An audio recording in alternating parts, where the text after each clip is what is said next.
ପିଲାମାନେ ତମକୁ ଅନେକ ଅନେକ ଶୁଭେଚ୍ଛା। ମୁଁ ନକୁଳ ଚନ୍ଦ୍ର ପାତ୍ର ସରକାରୀ ପ୍ରାଥମିକ ବିଦ୍ୟାଳୟ କଇଁଡ଼ା ପାଟଣା ବ୍ଲକ କେନ୍ଦୁଝରର ଜଣେ ଶିକ୍ଷକ ତମମାନଙ୍କୁ ତମ ଭଳିଆ ତମ ଶ୍ରେଣୀର ପ୍ରଥମ ଶ୍ରେଣୀ ପଢ଼ୁଥିବା ଏକ କୁନି ଝିଅର ଅନୁଭୂତି ବର୍ଣ୍ଣନା କରିବା ପାଇଁ ଯାଉଛି। ଆଉ ସେଇ ଝିଅ ଆଉ କେହି ନୁହେଁ, ତାରି ନାଁ ହେଉଛି ମୁନି। ମୁନିର କ'ଣ କ'ଣ ଅନୁଭୂତି ଥିଲା ଜାଣିବା ପାଇଁ ଚାହିଁବ ତ? ନିଶ୍ଚୟ ଇଚ୍ଛା ହେଉଥିବ ଜାଣିବା ପାଇଁ। ମୁଁ ମଧ୍ୟ ତମକୁ ମନା କରିବି ନାହିଁ। ସେଇ ଝିଅର ଯାହା ଯାହା ଅନୁଭୂତି ଥିଲା, ଯାହା ଦେଖିଥିଲା, ତାକୁ ତମ ଆଗରେ ଆଗ ଚିତ୍ର ମାଧ୍ୟମରେ ଦେଖେଇବି, କହିବି, ତାର ଗପ ମଧ୍ୟ ତମକୁ।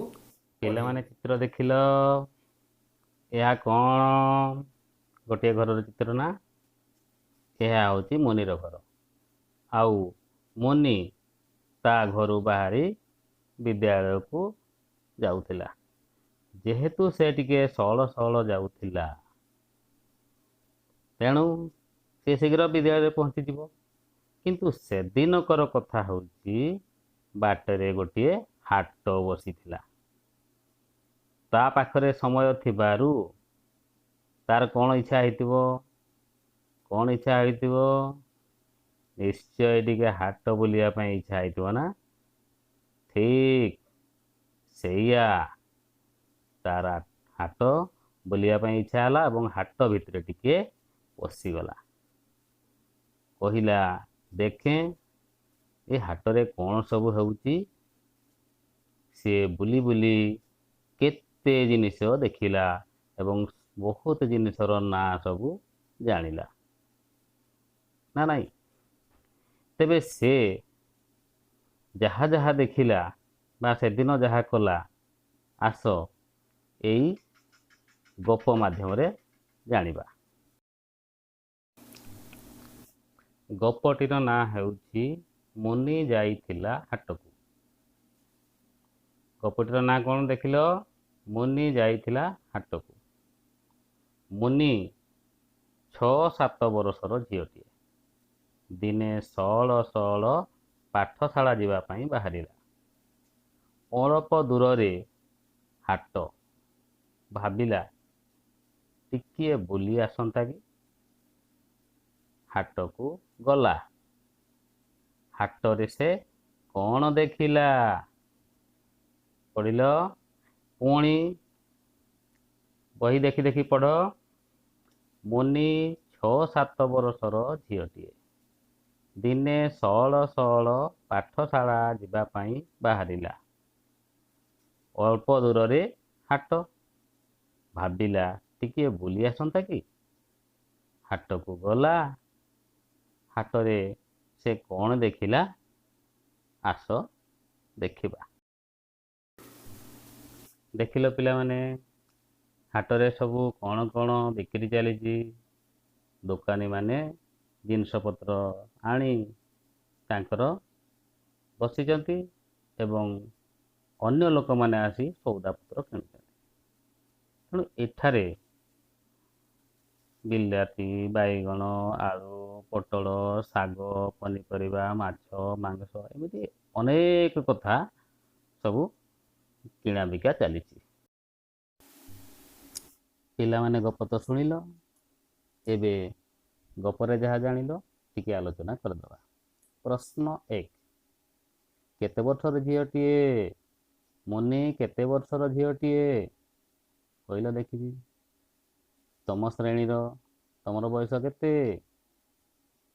ହଁ, ତମରି ସେଇ ପ୍ରଥମ ଶ୍ରେଣୀରେ ପଢ଼େ। ତାହେଲେ ଠିକ୍ କହିଲ। ସିଏ ତମ ଭଳି ଝିଅଟିଏ, 6-7 ବର୍ଷର ଝିଅଟିଏ ଅଟେ, ନା ନାଇଁ? ପ୍ରଶ୍ନ 2, ସେ ଦିନେ କୁଆଡ଼େ ଯାଉଥିଲା? କହିଲ ଦେଖିବା ମନେ ପକାଇ। ହଁ, କୁଆଡ଼େ? ସେ ପାଠଶାଳା ଯାଉଥିଲା।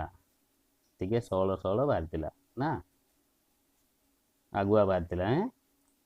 ସେ ଦିନେ ସଅଳ ସଅଳ ପାଠଶାଳା ଯାଉଥିଲା। ଠିକ୍ ଅଛି। ଏବେ ଯିବା ପ୍ରଶ୍ନ 3କୁ। ଯିବା ବାଟରେ ସେ କ'ଣ ଦେଖିଲା?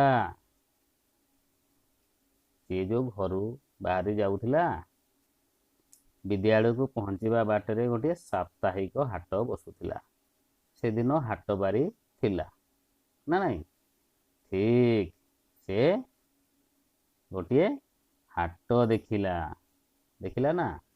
ହଁ।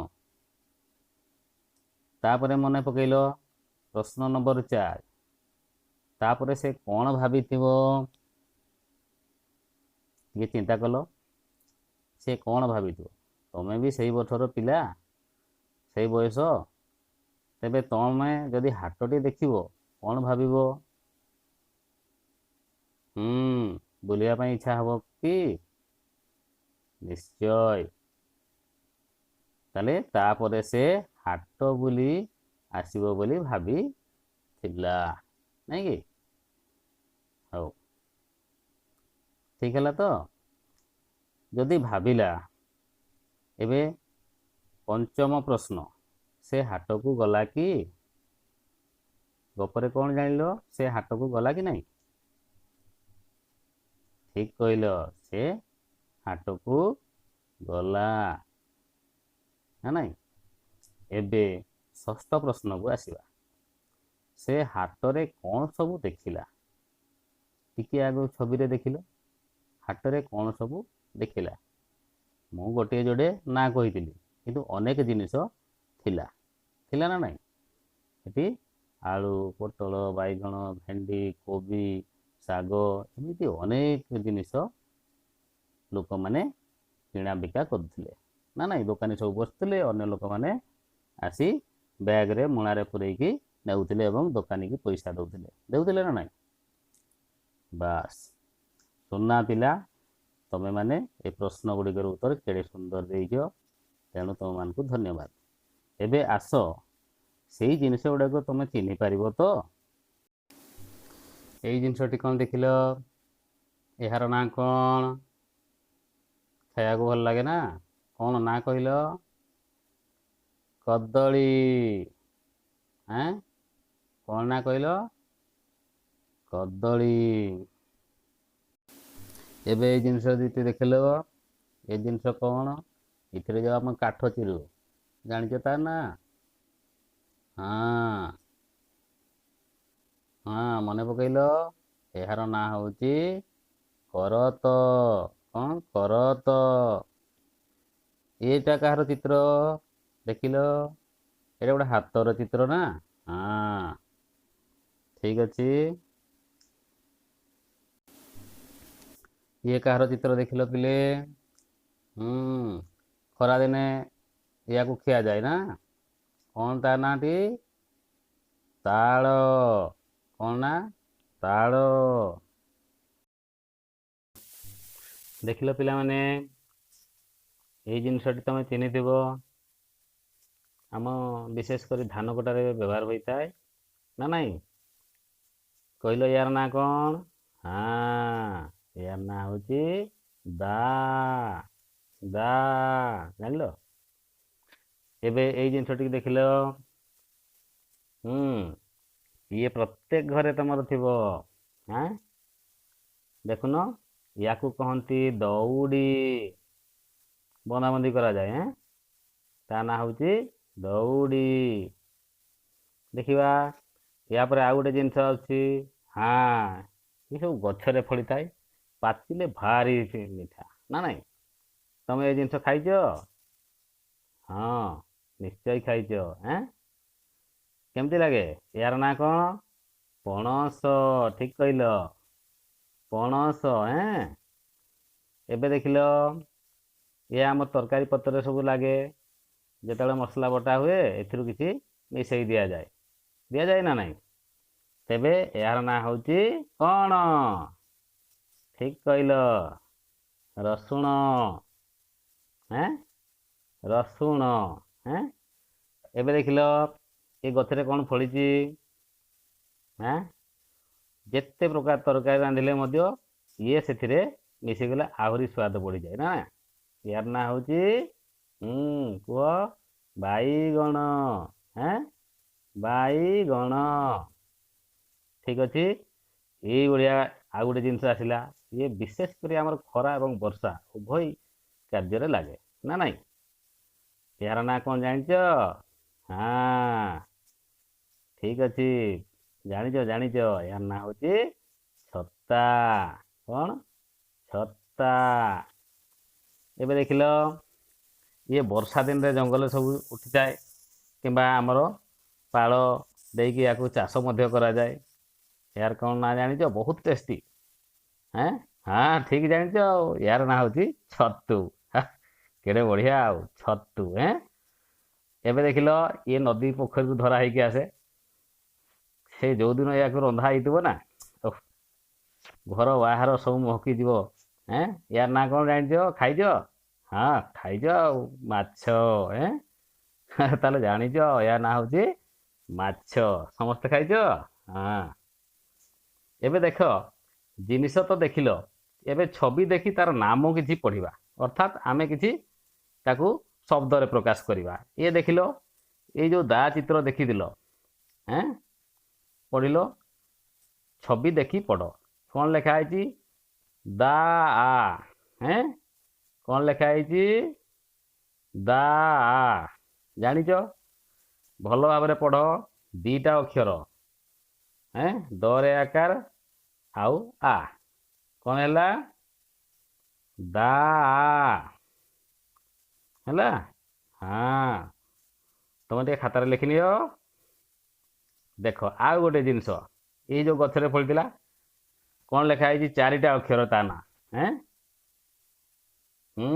କୁହ, ଅକ୍ଷର ଗଣି ଗଣି କୁହ। ବାଇଗଣ। କଣ? ବାଇଗଣ। ଠିକ କହିଛ।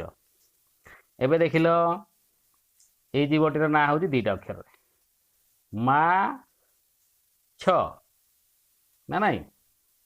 କଣ ଦେଖିଲ? ପଢ, ସମସ୍ତେ ଏକାବେଳେ ପଢ। ମାଛ। ଆଉ ଥରେ ପଢିଲ, ମାଛ। ହେଲା। ଇଏ କଣ ଦେଖିଲ? ଛବି ଦେଖି କୁହ। ହଁ, ଆଉ ଥରେ କୁହ, ମୋ ସହିତ କୁହ। ହାତ। କଣ? ହାତ। ଏବେ ଦେଖିଲ, ଆଉ ଗୋଟେ କଣ ଅଛି? ତିନୋଟି ଅକ୍ଷର ନାଁ ଅଛି। କ, କହିଲ, କ ର ତ। କଣ ହେଲା? କରତ। ଆଉ ଥରେ କହିଲ। ହଁ। ଏଇଟା କଣ? ଛବି ଦେଖ ଏବଂ ସେଇ ଶବ୍ଦ ଟିକି ପଢ। ଛ ତୁ। କଣ ଲେଖା ହେଇଛି? ଛ ତୁ। ଠିକ ଅଛି। ଏବେ ଦେଖ, ଏଇ ଯୋଉ ଗଛରେ ଫଳିଥିବା ଜିନିଷଟି, ଆଉ ଥରେ ଅକ୍ଷର ଦେଖି ଦେଖି ପଢିଲ। କଣ ହେଲା? ତାଳ। ଠିକ କହିଛ। ଆଉ ଥରେ କହିଲ, ତାଳ। ସମସ୍ତେ କହିବା, ତାଳ। ଇଏ ଦେଖିବା, ଛବି ଦେଖ ଏବଂ ଏଇ ଜିନିଷଟି କହିଲ, ତିନୋଟି ଅକ୍ଷର ନାଁ। କଣ? ରସୁଣ। ଆଙ୍ଗୁଠି ଦେଇକି ଅକ୍ଷର ପଢିଲ, ରସୁଣ। ଠିକ ଅଛି। ଏବେ ଆଉ ଗୋଟିଏ ଆସିଲା। ଦେଖିଲ? ହଁ, ତମେ ଚିହ୍ନିଛ ଆଉ। ହଁ, ଏବେ କହିଲ, ତିନୋଟି ଅକ୍ଷର ନାଁ। କଦଳୀ।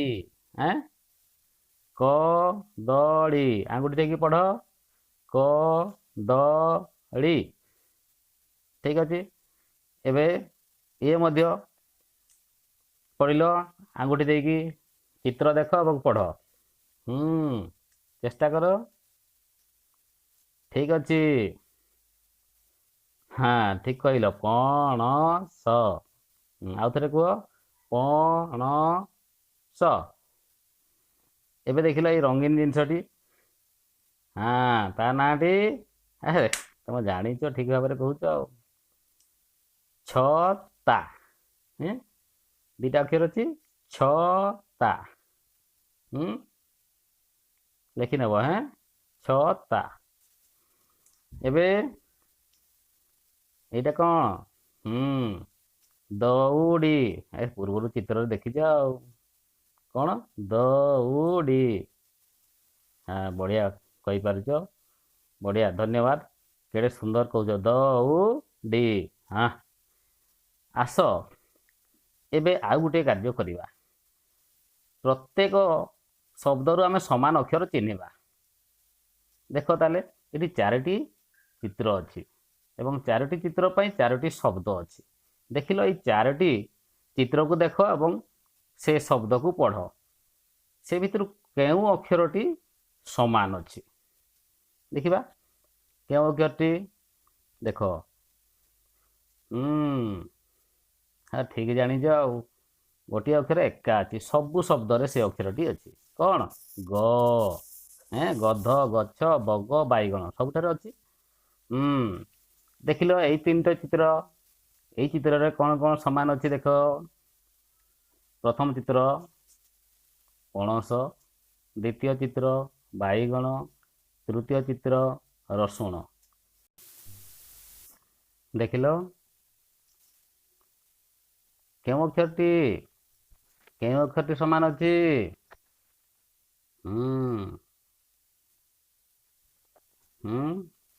ପଣସ, ବାଇଗଣ, ରସୁଣ। ଜାଣିପାରିଲ? ଏଇ 3ଟି ଚିତ୍ରରେ ଣ ଅକ୍ଷରଟି ସମାନ ଅଛି। ଠିକ୍ ଅଛି। ଏବେ ଯିବା ଆଉ ଗୋଟିଏ କାର୍ଯ୍ୟକୁ। ଏବେ ଦେଖିଲ ଏଇଠି ମଧ୍ୟ 3ଟି ଚିତ୍ର ଅଛି। ପ୍ରତ୍ୟେକ ଚିତ୍ର ତଳେ ତାଙ୍କର ନାମ ଲେଖି ଦିଆଯାଇଛି। ଦେଖିଲ, ହଁ, ଏଇ 3ଟି ଶବ୍ଦ ମଧ୍ୟରୁ କେଉଁ ଅକ୍ଷରଟି ସମସ୍ତଙ୍କ ପାଖରେ ଅଛି?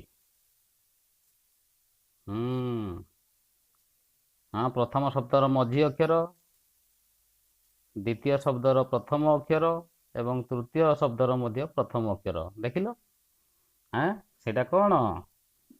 ଦ। ଏବେ ଆଉ ଗୋଟେ କାର୍ଯ୍ୟକୁ ଯିବା। ଦେଖିଲ ଏଠି ମଧ୍ୟ 3ଟି ଚିତ୍ରକୁ 3ଟି ଶବ୍ଦ ଅଛି। ଚିତ୍ର ଦେଖି ଦେଖି ପଢ଼ିଲ। ହଁ, ଏବେ ଦେଖିଲ ପ୍ରତ୍ୟେକ ଶବ୍ଦରେ ଗୋଟିଏ ଅକ୍ଷର ସମାନ ଅଛି। କେଉଁ ଅକ୍ଷରଟି ଦେଖିଲ? ହଁ, ଠିକ୍ କହିଲ, ଛ। ଛତା, ଛତୁ, ମାଛ। ତମେମାନେ ଏବେ ଏଇ 5ଟି ଅକ୍ଷର ଚିହ୍ନିଗଲ ନା? ଗ, ଣ, ଛ, ତ, ଦ। ଏହାକୁ ଯେକୌଣସି ବାକ୍ୟରୁ କିମ୍ବା ଶବ୍ଦରୁ ଚିହ୍ନି ପାରିବ। ତମେ ଏଇ ଯେଉଁ ତମର ଗପଟିରୁ ଏଇ 5ଟି ଅକ୍ଷରକୁ ଟିକେ ଚିହ୍ନଟ କରିବ। ପ୍ରତ୍ୟେକ ଅକ୍ଷର ଚାରିପଟେ ଗୋଲ ବୁଲେଇବ। ଏବେ ରହୁଛି, ଧନ୍ୟବାଦ।